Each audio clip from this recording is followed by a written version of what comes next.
विदर्भ के और खास करके नागपुर के मुद्दे उठने वाले थे, बट विपक्ष के देखिए, विपक्ष का काम था ये। सरकार तो अपना काम करती है। जब हम लोग अपोजिशन में थे तो देवेंद्र जी, मैं, हम सभी विधायक विदर्भ के अनुशेष के प्रश्न, उस समय हमारे अरुण अरसड़ थे, कई लोग विदर्भ के प्रश्नों को हम लोग बैठ के बताते थे, सभागृह में उपस्थित करते थे और हमारा फोरम था। हम लोगों ने राज्यपाल के डायरेक्शन के ऊपर अलग अलग तरीके से किस तरह से विदर्भ को न्याय मिलना चाहिए, सारे प्रश्न हम उपस्थित करते थे। उस समय कांग्रेस की सरकार थी जो विदर्भ को जिन्होंने पिछड़ा रखा था।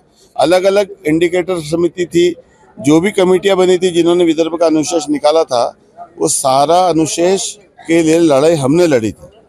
आज हम लोग जब सरकार में आए तो हमने विदर्भ को न्याय दिया, लेकिन जब कांग्रेस और उनके अलाइड पार्टनर्स जब अपोजिशन में बैठे तो पिछले 6 दिन का अधिवेशन अगर आप देखें और आप अगर उसका अभ्यास करें तो आपको ध्यान में आएगा कि सरकार के जो भी खिलाफ उन लोगों को जिस तरह से मुद्दे उपस्थित करना था, वो कोई भी मुद्दे उपस्थित करने में पूरी तरह से कांग्रेस और उनके सहयोगी असफल रहे। उन्होंने अपने जो संसदीय जो उनको अधिकार थे, जो अलग अलग सेक्शन के तहत, रूल्स के तहत उन्हें जो प्रश्न उपस्थित करना था, उस प्रश्न में भी उन्होंने विदर्भ को पूरी तरह से वंचित रखा। और सबसे दुर्भाग्यपूर्ण बात यह है कि मुझे ऐसा लग रहा था कि जैसे हर अधिवेशन में मैं किसानों का मुद्दा उपस्थित करता था, धान उत्पादक किसानों के बोनस का मुद्दा उपस्थित करता था, आज अगर आप पूरा अधिवेशन देखें तो नीचे के और ऊपर के दोनों सभागृहों में कांग्रेस और उनके सहयोगी पार्टियों ने विदर्भ के प्रश्न की तरफ दुर्लक्ष्य किया। और नागपुर अधिवेशन में भी जो प्रश्न उन्होंने उपस्थित किया वो महाराष्ट्र के किए। या अगर आप देखें तो विदर्भ के प्रश्नों की तरफ उन्होंने पूरी तरह से दुर्लक्ष्य तो किया ही, लेकिन महाराष्ट्र के भी जो जनहित के प्रश्न थे उसके ऊपर उन्होंने कोई भी तरह से सभागृह में प्रभावी तरीके से कोई मुद्दे उपस्थित नहीं किए।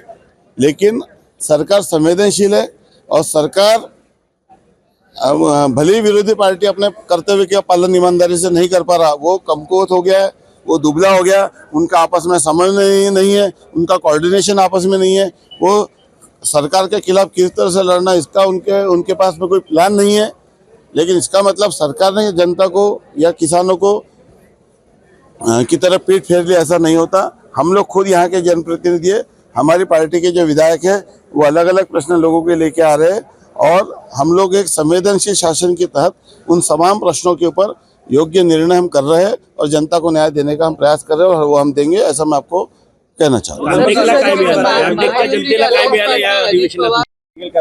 अनुशेषाचा प्रश्नच नाही आहे। आम्हीच अनुशेष दूर करणारे आहोत, सर्वात जास्त निधी आम्ही देणारे आहोत आणि नागपूरचा आणि विदर्भाचा बदललेलं चित्र हे मला आपल्याला सांगण्याची गरज नाही। कुठली सरकार आली तर नागपूरचा आणि विदर्भाचा विकास होतो आणि कुठली सरकार राहिली तर दुसऱ्या भागाचा विकास होतो आणि विदर्भाला अन्याय होतो, हे मला सांगण्याची गरज नाही। हे सुज्ञ मतदारांना आता कळलेलं आहे आणि म्हणूनच विदर्भाची जनता आमच्या पाठीशी उभी आहे। रामटेकला काय मिळालं या अधिवेशनातून? नागपुरात डबल मर्डर होत आहे, पोलीस प्रशासनाला हे बघा, समाजामध्ये वेगवेगळ्या प्रकारचे लोक असतात, क्राईम सदैव होत असते, परंतु त्या क्राईमवर योग्य निर्णय सरकार करत आहे, योग्य कारवाई करत आहे आणि आता खूप बहुमताने सरकार आलेली आहे, त्यामुळे ठोस निर्णय घेतील। आताच अर्बन नक्षलिझमचा कायदा आपण करत आहोत आणि अशा पद्धतीने कायदा सुव्यवस्था बिघडवणाऱ्या लोकांवर देवेंद्रजी तात्काळ योग्य ती कारवाई करतील। कुठलाही टॉलरन्स आम्ही करणार नाही।